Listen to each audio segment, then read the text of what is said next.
എനിക്ക് തോന്നുന്നു ഇതിനെ കുറെ കൂടി ജനപ്രിയവും ജനകീയവുമാക്കാൻ സാധിച്ചേക്കും റീലിൻ്റെ കാലഘട്ടത്തിൽ. ഇപ്പോൾ ഒരു ഫ്ലാഷ് ഫിഷനിസ്റ്റ് എന്ന നിലയിൽ കലയുടെ മൊത്തം അയഞ്ഞ കാലത്തിൽ വായനയുടെ സംസ്കാരത്തെ എങ്ങനെയാണ് വിലയിരുത്തുന്നത്?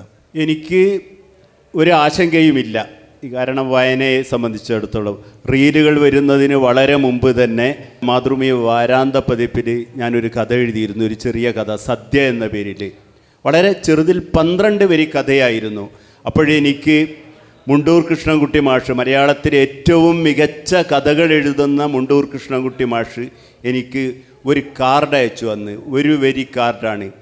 ഇതാണ് കഥ, എന്തിന് മഹാഭാരതം, ഇതാണ് ആ കത്തിലുണ്ടായിരുന്നത്.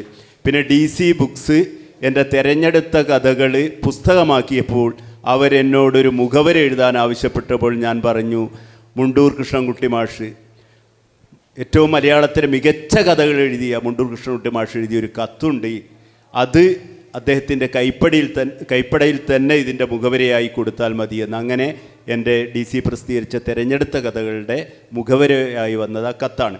ഇന്ന് ഈ പുതിയ, എനിക്ക് തോന്നുന്നത് ക്യാമ്പസുകളിൽ ഏറ്റവും കൂടുതൽ വായിക്കപ്പെടുന്ന ഒരു സാഹിത്യ രൂപം ഇതാണ്. കൂടുതൽ ആളുകളിലേക്ക് ഈ തിരക്ക് പിടിച്ച ലോകത്ത് ആളുകൾ വളരെ ഏറെ ഈ ഒന്നിൽ നിന്ന് മറ്റൊന്നിലേക്ക് പാഞ്ഞുകൊണ്ടിരിക്കുന്ന ഒരു ലോകത്ത് ഈ ഫ്ലാഷ് ഫിക്ഷൻ ഒരുപാട് പേര്, പുതിയ ചെറുപ്പക്കാർ പ്രത്യേകിച്ചും വായിക്കുന്നുണ്ട്. ഒരുപാട് പുതിയ കഥാസമാഹാരങ്ങൾ ഫ്ലാഷ് ഫിക്ഷൻ ഇറങ്ങിയിട്ടുണ്ട്, ഇപ്പോൾ ഇറങ്ങാൻ പോകുന്നുമുണ്ട് മലയാളത്തിൽ.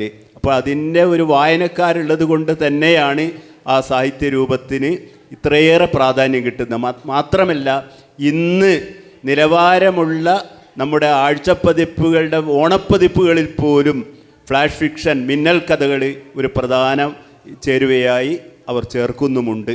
ഇത് ഒരു സന്തോഷമുള്ള കാര്യമാണ്.